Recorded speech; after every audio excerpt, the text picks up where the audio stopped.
ओम नमः शिवाय। शिव पुराण की इस पावन कथा में आप सभी भक्तों का हार्दिक स्वागत है। भगवान भोलेनाथ और माता पार्वती आपकी समस्त मनोकामनाओं को पूर्ण करें। शिव पुराण की कल की कथा में आपने सुना शालिग्राम और तुलसी के महात्म्य का वर्णन। भगवान शिव के पुत्र गणेश और कार्तिकेय के बारे में तो आप सभी जानते होंगे, लेकिन आज की कथा में आप सुनने वाले हैं भगवान शिव के एक और पुत्र अंधकासुर की कथा। अंधकासुर की उत्पत्ति किस प्रकार से हुई और हाँ, भगवान शिव का पुत्र होने के बावजूद भी इस पुत्र का नाम अंधकासुर अर्थात असुर किस प्रकार से पड़ा, सारी कथा आप आज की वीडियो में सुनने वाले हैं। इसलिए सच्चे मन से भगवान शिव का ध्यान करके इस पावन और परम कल्याणकारी कथा का श्रवण करते हैं। सनत कुमार जी कहते हैं, हे व्यास जी, अब जिस प्रकार से अंधकासुर ने परमात्मा शंभु के गणाध्यक्ष पद को प्राप्त किया था, महेश्वर के उस मंगलमय चरित्र को श्रवण करो। हे मुनीश्वर, अंधकासुर ने पहले शिवजी के साथ बड़ा घोर संग्राम किया था, परंतु पीछे बारंबार सात्विक भाव के उद्रेक से उसने शंभु को प्रसन्न कर लिया, क्योंकि नाना प्रकार की लीलाएं करने वाले शंभु शरणागत रक्षक तथा परम भक्त वत्सल है और उनका महात्म्य तो परम अद्भुत है। व्यास जी ने पूछा, हे ऐश्वर्यशाली मुनिवर, वह अंधक कौन था और भूतल पर किस वीरवान के कुल में उत्पन्न हुआ था? दैत्यों में प्रधान तथा महामनस्वी उस बलवान अंधक का स्वरूप कैसा था और वह किसका पुत्र था? उसने परम तेजस्वी शंभु की गणाध्यक्षता को कैसे प्राप्त किया? यदि अंधक गणेश्वर हो गया तब तो वह परम धन्यवाद का पात्र है। सनत कुमार जी ने कहा, हे मुने, पूर्व काल की बात है, एक समय भक्तों पर कृपा करने वाले तथा देवताओं के चक्रवर्ती सम्राट भगवान शंकर को विहार करने की इच्छा हुई। तब वे पार्वती और गणों को साथ लेकर अपने निवासभूत कैलाश पर्वत से चलकर काशीपुरी में आए। वहां उन्होंने उस पुरी को अपनी राजधानी बनाया और भैरव नामक वीर को उसका रक्षक नियुक्त किया। फिर पार्वती जी के साथ रहते हुए वे भक्तजनों को सुख देने वाली अनेकों प्रकार की लीलाएं करने लगे। एक समय वे अपने वरदान के प्रभाववश अनेकों वीराग्रगण्य गणेश्वरों और शिवा के साथ मंदराचल पर गए और वहां भी तरह तरह की क्रीड़ाएं करने लगे। एक दिन जब प्रचंड पराक्रमी कपर्दी शिव मंदराचल की पूर्व दिशा में बैठे थे, उसी समय गिरिजा ने नर्म क्रीड़ावश उनके नेत्र बंद कर दिए। इस प्रकार जब पार्वती ने मूंगे, सुवर्ण और कमल की प्रभा वाले अपने कर कमलों से हर के नेत्र बंद किए, तब उनके नेत्रों के बंद हो जाने के कारण वहां क्षण भर में ही घोर अंधकार फैल गया। पार्वती के हाथों का महेश्वर के शरीर से स्पर्श होने के कारण शंभु के ललाट में स्थित अग्नि से संतप्त होकर मद जल प्रकट हो गया और जल की बहुत सी बूंदें टपक पड़ी। तदनंतर उन बूंदों ने एक गर्भ का रूप धारण कर लिया। उससे एक ऐसा जीव प्रकट हुआ जिसका मुख विकराल था। वह अत्यंत भयंकर, क्रोधी, कृतघ्न, अंधा, कुरूप, जटाधारी, काले रंग का, मनुष्य से भिन्न, बेडौल और सुंदर बालों वाला था। उसके कंठ से घोर घर घर शब्द निकल रहा था और वह कभी गाता था, कभी हंसता था और कभी रोने लगता था तथा जबड़ों को चाटते हुए नाच रहा था। उस अद्भुत दृश्य वाले जीव के प्रकट होने पर शिव जी मुस्कुराकर पार्वती जी से बोले। श्री महेश्वर ने कहा, हे प्रिय, मेरे नेत्रों को बंद करके तुमने ही तो यह कर्म किया है, फिर तुम इससे भय क्यों कर रही हो? शंकर जी के उस वचन को सुनकर गौरी हंस पड़ी और उनके नेत्रों पर से उन्होंने अपने हाथ हटा लिए। फिर तो वहां प्रकाश छा गया, परंतु उस प्राणी का रूप भयंकर ही बना रहा और अंधकार से उत्पन्न होने के कारण उसके नेत्र भी अंधे थे। तब वैसे प्राणी को प्रकट हुआ देखकर गौरी ने महेश्वर से पूछा। गौरी ने कहा, हे भगवान, मुझे सच सच बताइए कि हम लोगों के सामने प्रकट हुआ यह बेडौल प्राणी कौन है? यह तो अत्यंत भयंकर है। किस निमित्त को लेकर किसने इसकी सृष्टि की है और यह किसका पुत्र है?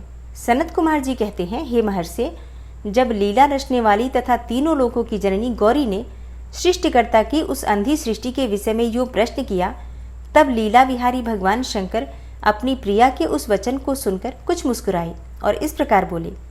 महेश्वर ने कहा, अद्भुत चरित्र रचने वाली अंबिके, सुनो, जब तुमने मेरे नेत्र मूंद लिए थे, उसी समय यह अद्भुत एवं प्रचंड पराक्रमी प्राणी मेरे पसीने से प्रकट हुआ। इसका नाम अंधक है। तुम ही इसको उत्पन्न करने वाली हो, अतः सखियों सहित तुम्हें करुणापूर्वक इसकी गणों से यथायोग्य रक्षा करते रहना चाहिए। हे आर्य, इस प्रकार बुद्धिपूर्वक विचार करके ही तुम्हें सब कार्य करने चाहिए। सनत कुमार जी कहते हैं, हे मुने, अपने स्वामी के ऐसे वचन सुनकर गौरी का हृदय करुणा से भर गया।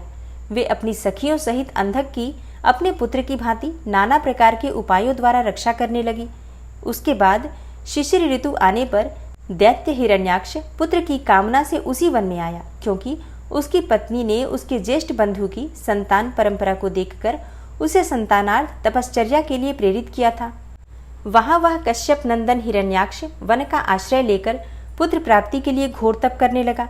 उसके मन में महेश्वर के दर्शन की इच्छा थी, अतः वह क्रोध आदि दोषों को अपने काबू में करके ठूंठ की भांति निश्चल होकर समाधिस्थ हो गया।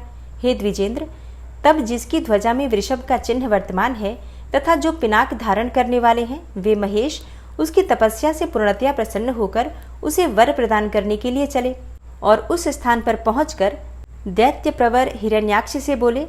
महेश ने कहा, दैत्यनाथ, अब तू अपनी इंद्रियों का विनाश मत कर। किस लिए तूने इस व्रत का आश्रय लिया है? तू अपना मनोरथ तो प्रकट कर। मैं वरदाता शंकर हूँ, अतः तेरी जो अभिलाषा होगी वह सब मैं तुझे प्रदान करूंगा। सनत कुमार जी कहते हैं, हे महर्षि, महेश्वर के उस सरस वचन को सुनकर दैत्यराज हिरण्याक्ष परम प्रसन्न हुआ। उसने गिरीश के चरणों में नमस्कार करके अनेकों प्रकार से उनकी स्तुति की। फिर वह अंजलि बांधे सिर झुकाकर कहने लगा। हिरण्याक्ष ने कहा, हे चंद्रभाल, मेरे उत्तम पराक्रम संपन्न तथा दैत्य कुल के अनुरूप कोई पुत्र नहीं है, इसलिए मैंने इस व्रत का अनुष्ठान किया है। हे देवेश, मुझे परम बलशाली पुत्र दीजिए। सनत कुमार जी कहते हैं, हे मुने, दैत्यराज के उस वचन को सुनकर कृपालु शंकर प्रसन्न हो गए और उससे बोले, दैत्याधिप, तेरे भाग्य में तेरे वीर्य से उत्पन्न होने वाला पुत्र तो नहीं लिखा है, किंतु मैं तुझे एक पुत्र देता हूँ। मेरा एक पुत्र है जिसका नाम अंधक है। वह तेरे ही समान पराक्रमी और अजेय है। तू संपूर्ण दुखों को त्याग कर उसी को पुत्र रूप से वरण कर ले और इस प्रकार पुत्र प्राप्त कर ले। सनत कुमार जी कहते हैं, हे महर्षि, उससे यो कहकर गौरी के साथ विराजमान उन महात्मा भूतनाथ त्रिपुरारी शंकर ने प्रसन्न होकर हिरण्याक्ष को वह पुत्र दे दिया। इस प्रकार शिवजी से पुत्र प्राप्त करके वह महामनस्वी दैत्य परम प्रसन्न हुआ। उसने अनेकों स्तोत्रों द्वारा रुद्र की पूजा करके प्रदक्षिणा की और फिर वह अपने राज्य को चला गया। गिरीश से पुत्र प्राप्त कर लेने के बाद वह प्रचंड पराक्रमी दैत्य संपूर्ण देवताओं को जीतकर इस पृथ्वी को अपने देश रसातल में उठा ले गया। तब देवताओं, मुनियों और सिद्धों ने अनंत पराक्रमी विष्णु की आराधना की। फिर तो भगवान विष्णु सर्वात्मक यज्ञमय विकराल वाराह शरीर धारण करके थुथुन के अनेकों प्रहारों से पृथ्वी को विदीर्ण करके पाताल लोक में जा घुसे। वहां उन्होंने कभी न टूटने वाले अपनी अगली दाढ़ों से तथा थुथुन से सैकड़ों दैत्यों का कचूमर निकालकर अपने वज्र सदृश कठोर पाद प्रहारों से निशाचरों की सेना को मथ डाला।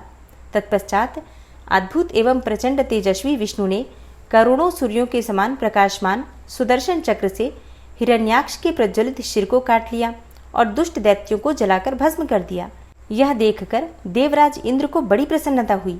उन्होंने उस असुर राज्य पर अंधक को अभिषिक्त कर दिया। फिर महात्मा इंद्र विष्णु को अपनी दाढ़ों द्वारा पाताल लोक से पृथ्वी को लाते हुए देखकर परम प्रसन्न हुए और अपने स्थान पर आकर पूर्ववत स्वर्ग और भूतल की रक्षा करने लगे।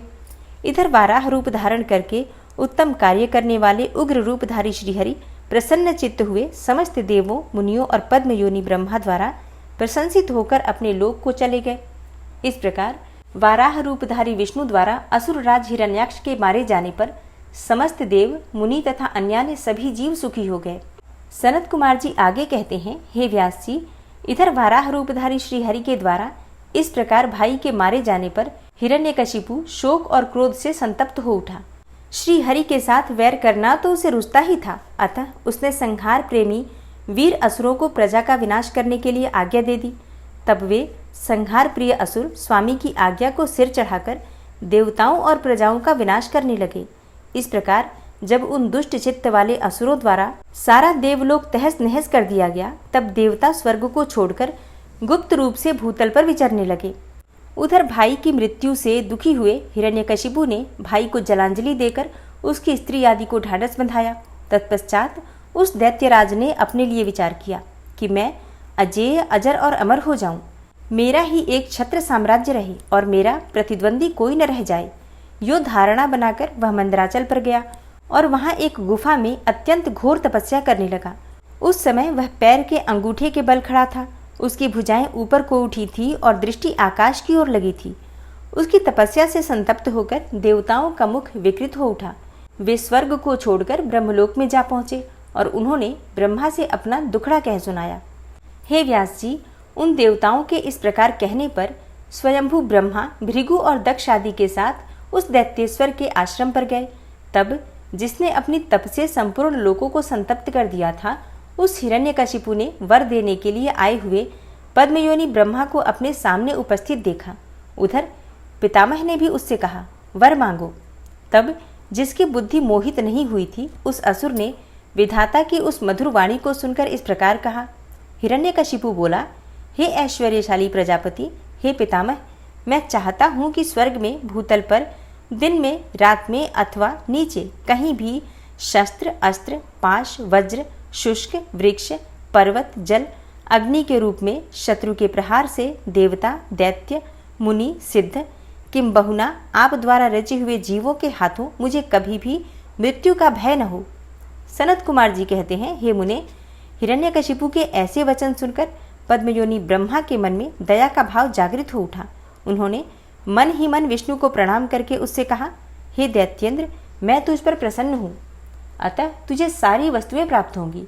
तूने 96,000 वर्षों तक तप किया है, अब तेरी कामना पूर्ण हो चुकी है, अतः तप से विरत होकर उठ और दानवों के राज्य का उपभोग कर। ब्रह्मा की वाणी सुनकर हिरण्यकशिपु का मुख प्रसन्नता से खिल उठा। इस प्रकार जब पितामह ने उससे दानव राज्य पर अभिषिक्त कर दिया, तब वह उन्मत्त हो उठा और त्रिलोकी को नष्ट करने का विचार करने लगा। फिर तो उसने संपूर्ण धर्मों का उच्छेद करके संग्राम में समस्त देवताओं को भी जीत लिया। तब देवता भागकर विष्णु के पास जा पहुंचे। वहां श्रीहरि ने देवताओं और मुनियों की दुख की गाथा सुनकर उन्हें आश्वासन दिया और शीघ्र ही उस दैत्य के वध करने का वचन दिया। तब देवता अपने स्थान को लौट गए।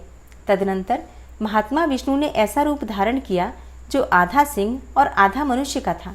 वह अत्यंत भयंकर तथा विकराल दिख रहा था। उसका मुख खूब फैला हुआ था, नासिका बड़ी सुंदर थी और नख तीखे थे। गर्दन पर जटाएं लहरा रही थी, दाढ़े ही आयुध थे। उसमें करोड़ों सूर्यों के समान प्रभा छिटक रही थी और उसका प्रभाव प्रलयकालीन अग्नि के सदृश था।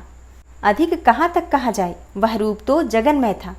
इसी रूप से वे भगवान भास्कर के अस्ताचल की शरण लेने पर असुरों की नगरी में प्रविष्ट हुए।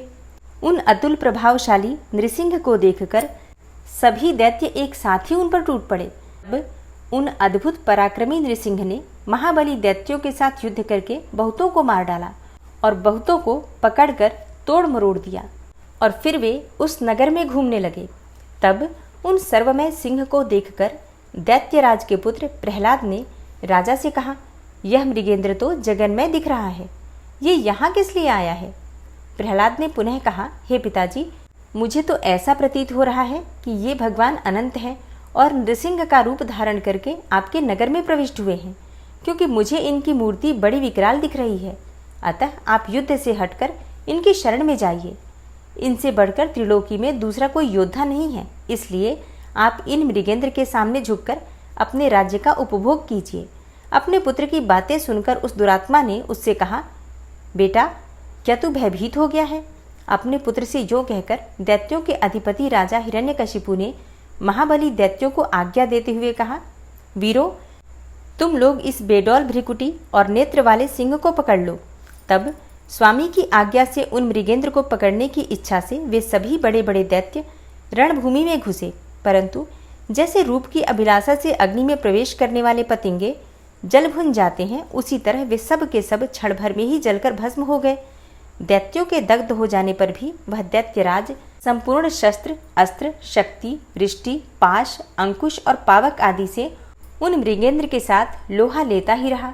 इस प्रकार बहुत काल तक भयानक युद्ध हुआ। अंत में उन नृसिंह ने वज्र के समान कठोर अपनी अनेकों भुजाओं से उस दैत्य को पकड़ लिया और उसे अपने जानुओं पर लिटाकर दानवों के मर्म को विदीर्ण करने वाले नखांकुरों से उसकी छाती चीर डाली तथा खून से लथपथ हुए उसके हृदय कमल को निकाल लिया। फिर तो उसी क्षण उसके प्राण पखेरु उड़ गए। तब भगवान नृसिंह ने बारंबार के आघात से जिसके सारे अंग चूर चूर हो गए थे, उस काष्ठभूत दैत्य को छोड़ दिया।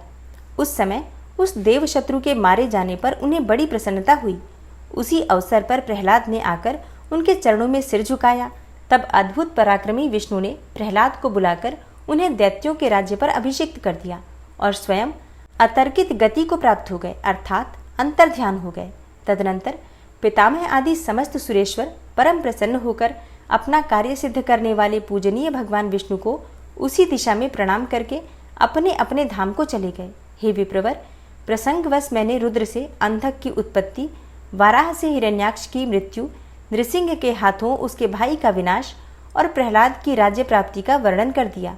हे द्विज श्रेष्ठ, अब मैं शिव की कृपा से प्राप्त हुए अंधक के प्रभाव का, शंकर जी के साथ उसके युद्ध का और पीछे जिस प्रकार उसे महेश के गणाध्यक्ष पद की प्राप्ति हुई उस कथा का वर्णन करता हूँ, तुम ध्यानपूर्वक सुनो। सनत कुमार जी कहते हैं, हे मुनिवर, एक समय हिरण्याक्ष का पुत्र अंधक अपने भाइयों के साथ विहार में संलग्न था। उसी समय उसके कामासक्त मदांध भाइयों ने उससे कहा, अरे अंधे, तुम्हें तो अब राज्य से क्या प्रयोजन है। हिरण्याक्ष तो मूर्ख ही था, जो उसने घोर तप द्वारा शंकर जी को प्रसन्न करके भी तुम जैसे कुरूप, बेडौल, कलिप्रिय और नेत्रहीन को प्राप्त किया। ऐसे तुम राज्य के भागी तो हो ही नहीं सकते, क्योंकि भला तुम ही विचार करो कि कहीं दूसरे से उत्पन्न हुआ पुत्र भी राज्य पाता है। सच पूछो तो निश्चय ही इस राज्य के भागी हम ही लोग हैं। सनत कुमार जी कहते हैं, हे मुने, उन लोगों की ये बातें सुनकर अंधक दीन हो गया। फिर उसने स्वयं ही बुद्धिपूर्वक विचार करके तरह तरह की बातों से उन्हें शांत किया और रात के समय वह निर्जन वन में चला गया। वहां उसने हजारों वर्षों तक घोर तप करके अपने शरीर को सुखा डाला और अंत में उस शरीर को अग्नि में होम देना चाहा। तब ब्रह्मा जी ने उसे वैसा करने से रोककर कहा, हे दानव, अब तू वर मांग ले। सारे संसार में जिस दुर्लभ वस्तु को प्राप्त करने की तेरी अभिलाषा हो उसे तू मुझसे ले ले। पद्मयोनि ब्रह्मा के वचन को सुनकर वह दैत्य दीनता एवं नम्रता पूर्वक कहने लगा, हे भगवान, जिन निष्ठुरों ने मेरा राज्य छीन लिया है वे सब दैत्य आदि मेरे भृत्य हो जाएं। मुझे अंधे को दिव्य चक्षु प्राप्त हो जाए। इंद्र आदि देवता मुझे कर दिया करें, अर्थात टैक्स दिया करें, और देवता, दैत्य, गंधर्व, यक्ष, नाग, मनुष्य, दैत्यों के शत्रु नारायण, सर्वमय शंकर तथा अन्यान्य किन्हीं भी प्राणियों से मेरी मृत्यु ही न हो। उसके उस अत्यंत दारुण वचन को सुनकर ब्रह्मा जी सशंकित हो उठे और उससे बोले।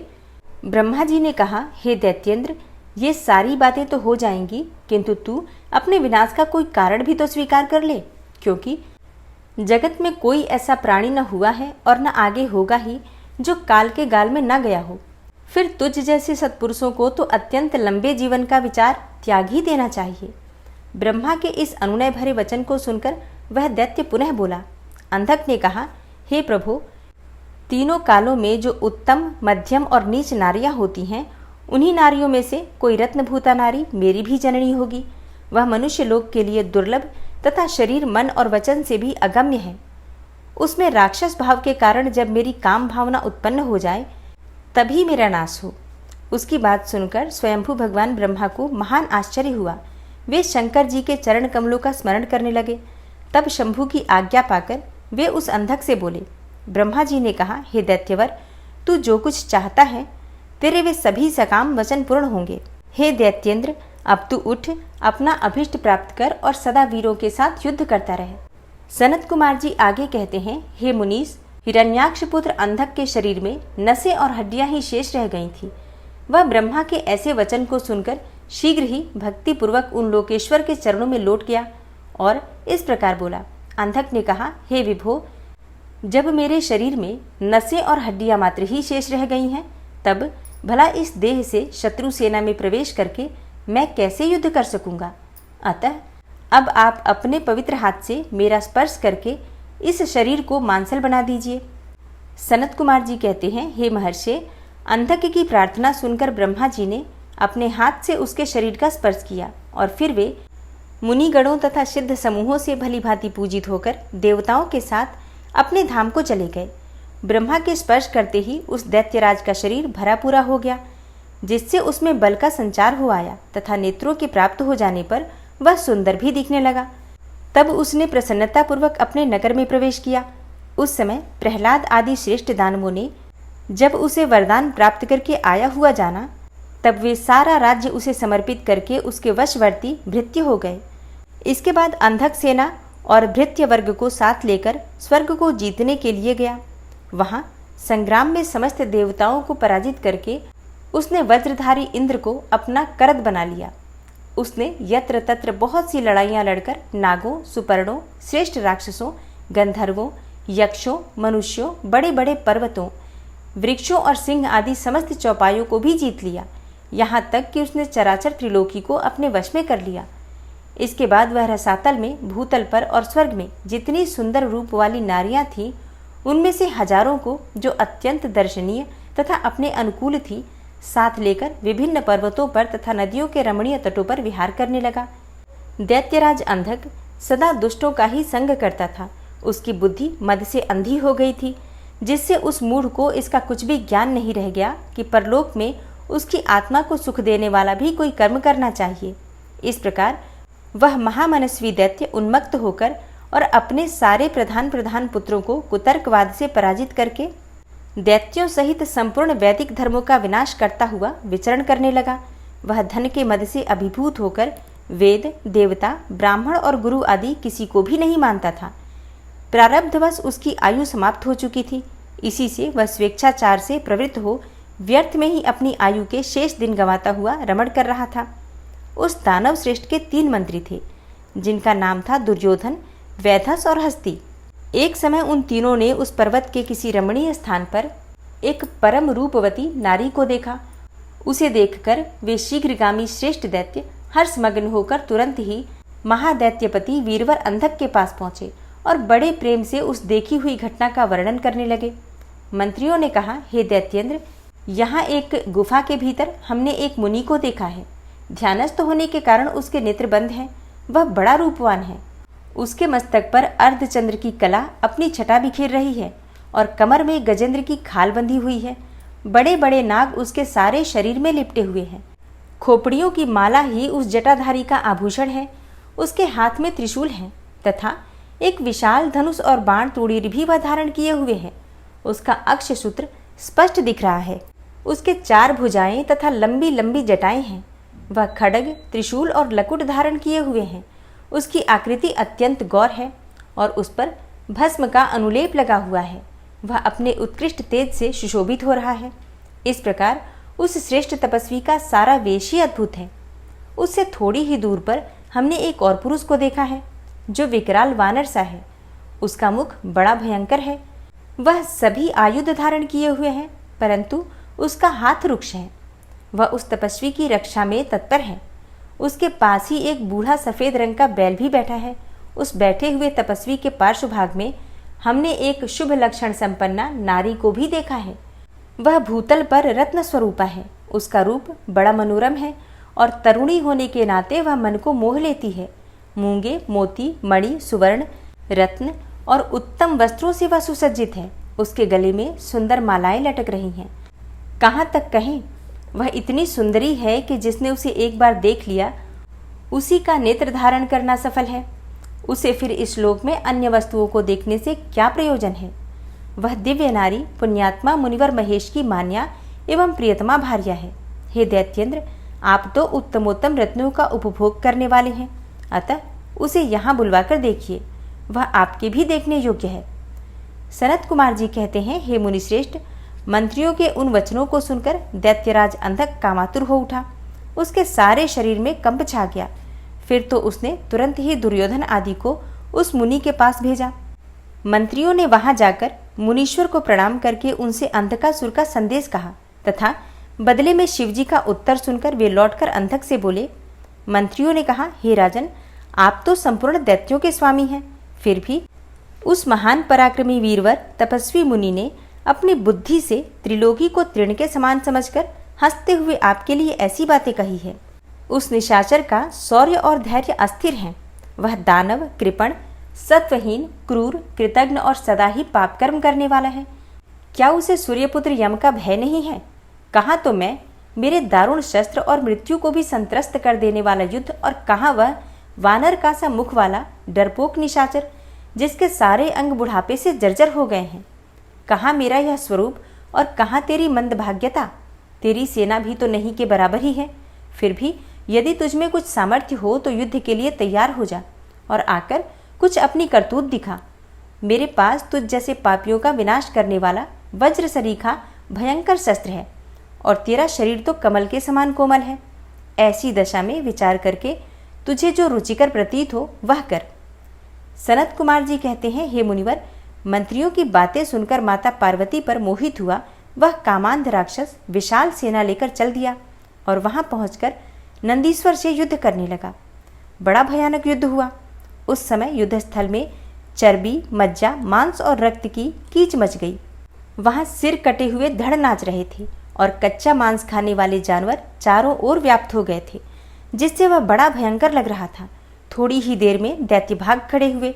तब पिनाकधारी भगवान शंकर दक्ष कन्या सती को भली भांति धीरज बंधाते हुए बोले, हे प्रिय, मैंने जो पहले अत्यंत भयंकर महान पशुपत व्रत का अनुष्ठान किया था, उसमें रात दिन तुम्हारे प्रसंगवश जो हमारी सेना का विनाश हुआ है, यह विघ्न सा आ पड़ा है। हे देवी, मरण धर्मा प्राणियों का जो अमरों पर आक्रमण हुआ है, वह मानो पुण्य का विनाश करने वाला कोई ग्रह प्रकट हो गया है। अतः अब मैं पुनः किसी निर्जन वन में जाकर उस परम अद्भुत दिव्य व्रत की दीक्षा लूंगा और उस कठिन व्रत का अनुष्ठान करूंगा। हे सुंदरी, तुम्हारा शोक और भय दूर हो जाना चाहिए। सनत कुमार जी कहते हैं, हे मुने, इतना कहकर उग्र प्रभावशाली महात्मा शंकर धीरे से अपना शिंगा बजाकर एक अत्यंत भयंकर पावन वन में चले गए। वहां वे 1000 वर्षों के लिए पाशुपत व्रत के अनुष्ठान में तत्पर हो गए। इस व्रत का निभाना देवों और असुरों की शक्ति के बाहर है। इधर शील गुण से संपन्न पतिव्रता देवी पार्वती मंदराचल पर ही रहकर शिवजी के आगमन की प्रतीक्षा करती रहती थी। यद्यपि पुत्र स्थानीय वीरकगण उनकी सुरक्षा में तत्पर रहते थे, तथापि उस गुफा के भीतर अकेली रहने के कारण वे सदा भयभीत रहती थी, जिससे उन्हें बड़ा दुख होता था। इसी बीच वरदान के प्रभाव से उन्मत्त हुआ वह दैत्य अंधक, जिसका धैर्य कामदेव के बाणों से छिन्न भिन्न हो गया था, अपने मुख्य योद्धाओं को साथ लेकर पुनः उस गुफा पर चढ़ाया। वहां सैनिकों सहित उसने वीरकगण के साथ अत्यंत अद्भुत युद्ध किया। उस समय सभी वीरों ने अन्न, जल और नींद का परित्याग कर दिया था और इस प्रकार वह युद्ध 505 दिनों तक लगातार चलता रहा। अंत में दैत्यों की भुजाओं से छूटे हुए आयुधों के प्रहार से नंदीश्वर का शरीर घायल हो गया, जिससे वे गुहा द्वार पर ही गिर पड़े और मूर्छित हो गए। उनके गिरने से गुहा का सारा दरवाजा ही ढक गया, जिससे उसका खोला जाना असंभव था। फिर दैत्यों ने 2 ही घड़ी में सारे वीरकगण को अपने अश्व समूहों से आच्छादित कर दिया। तब पार्वती ने भगवान विष्णु और ब्रह्मा जी का स्मरण किया। स्मरण करते ही ब्राह्मी, नारायणी, ऐन्द्री, वैश्वानरी, याम्या, नैऋत्ति, वारुणी, वायवी, कौबेरी, यक्षेश्वरी और गारुणी आदि देवियों के रूप में समस्त देवता, यक्ष, सिद्ध, गुह्यक आदि शस्त्रास्त्रों से सुसज्जित होकर अपने अपने वाहनों पर सवार होकर पार्वती के पास आ पहुंचे और राक्षसों के साथ भिड़ गए। कुछ समय के बाद भगवान शिव भी वहां आ गए। फिर तो घोर युद्ध हुआ। तदनंतर शुक्राचार्य को संजीवनी विद्या के द्वारा दैत्यों को जीवित करते देखकर भूतनाथ शिवजी उनको निगल गए। इससे दैत्य ढीले पड़ गए। हे व्यास जी, अंधक महान पराक्रमी, वीर और त्रिपुरहंता शिव के समान बुद्धिमान था। सैकड़ों वरदान मिलने के कारण वह उन्माद के वशीभूत हो रहा था। यद्यपि बहुसंख्यक शस्त्रास्त्रों की चोट से उसका शरीर जर्जर हो गया था, फिर भी शिवजी पर विजय पाने के लिए उसने दूसरी माया रची। जब प्रलयकालीन अग्नि के समान शरीर धारण करने वाले भूतनाथ त्रिपुरारी शंकर ने अपने त्रिशूल से उसे बुरी तरह छेद डाला, तब भूतल पर गिरे हुए उसके रक्त कणों के यूथ अंधक प्रकट हो गए। उनसे सारी रणभूमि व्याप्त हो गई। वे विकृत मुख वाले भयंकर राक्षस अंतक के सदृश ही पराक्रमी थे। इस प्रकार जब पशुपति द्वारा मारे गए सैनिकों के घावों से निकले हुए अत्यंत गरम गरम रक्त बिंदुओं से दूसरे सैनिक उत्पन्न होने लगे, तब बहुत सी भुजारूपी लताओं द्वारा आक्रांत होने के कारण कुपित हुए बुद्धिमान भगवान विष्णु ने प्रमथनाथ शिव को बुलाकर योग बल से एक ऐसा अजेय स्त्री रूप धारण किया, जिसका मुख विकृत था और रूप उग्र, विकराल और कंकाल मात्र था, और वह स्त्री रूप शंभु के कान से निकला था।